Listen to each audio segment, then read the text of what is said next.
This is the Samsung GT-S5610. And yes, it still makes sense in today's world.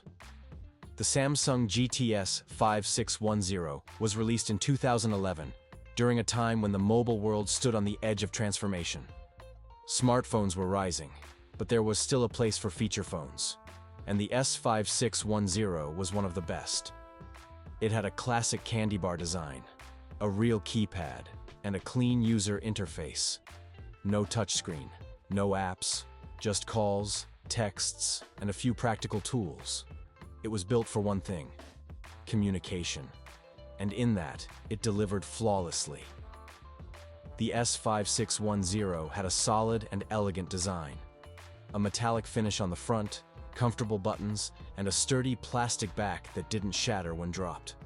With a 2.4-inch TFT screen, it wasn't flashy, but it was clear, bright, and reliable. The keypad had great tactile feedback, and navigating the menus felt fast and efficient. And the best part? It fit perfectly in your hand and in your pocket. Despite its simplicity, the GT-S5610 came with more than you might expect. A 5-megapixel camera with LED flash, decent enough to capture a quick moment. Micro SD support, so you could store your photos, music, and videos.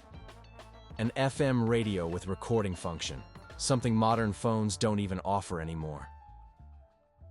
And of course, classic games like Sudoku and Tetris-style puzzles. It even had 3G connectivity, which made web browsing and email possible, though limited. But none of that was the point. What made the S5610 special was how uncomplicated it was. So, is the Samsung GT-S5610 usable in 2025? Surprisingly, yes. While most modern networks have moved past 3G, many regions still support basic GSM or 2G/3G fallback, especially for voice calls and SMS. If your carrier allows it, you can still make calls, send texts, and even use the camera and MP3 player. But here's the real beauty. No apps, no distractions, no stress.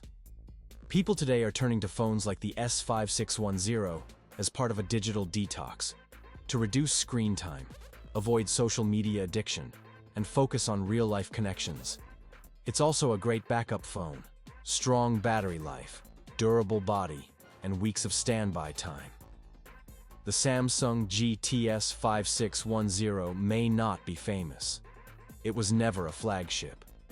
It didn't define a generation. But for those who had it, it was unforgettable. It represents a time when phones were tools, not lifelines. When you used your phone when you needed it, not because you were addicted to it. In a way, the S5610 wasn't just a phone. It was freedom. Freedom from distraction. Freedom from pressure. Freedom from the endless scroll. And in 2025, that kind of freedom feels more valuable than ever. So here we are, in a world full of supercomputers in our hands.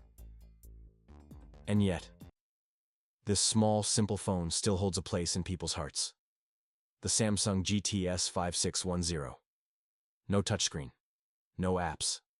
No stress. Just connection. Thanks for watching.